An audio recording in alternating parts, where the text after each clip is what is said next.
Assalamualaikum warahmatullahi wabarakatuh. Kulo Leta Sada Videla saking kelas 11 di PIB kalih.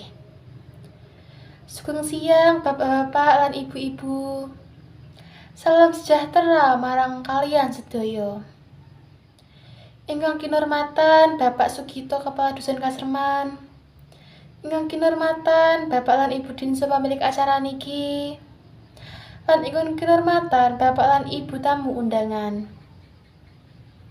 Kulo Leta Sada Videla minangka pranata acara ngucapake matur suwun sanget marang Bapak lan Ibu sampun saged hadir ing acara tingkeban iki.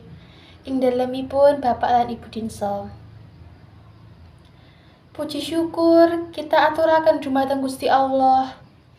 Amargi kanthi rahmat saha rahmatipun, kita sedaya saged makempal wonten ing griyanipun Bapak Dinso menika. Boten betah dangu, inggih punika acara tingkeban ingkang dunwontenaken dening Bapak Dinso lan keluargi. Acaranipun badhe dipunwiwiti lan sumangga kula badhe maos susunan acara ing dinten menika. Ingkang setunggal upacara siraman. Ingkang kalih upacara nyusukake endhog pitik lan cengkir gadin. Ingkang ketiga upacara ganti klambi. Ingkang sekawan upacara angrem. Ingkang gangsal upacara mecah kelapa. Lan ingkang 6 upacara dodol rujak.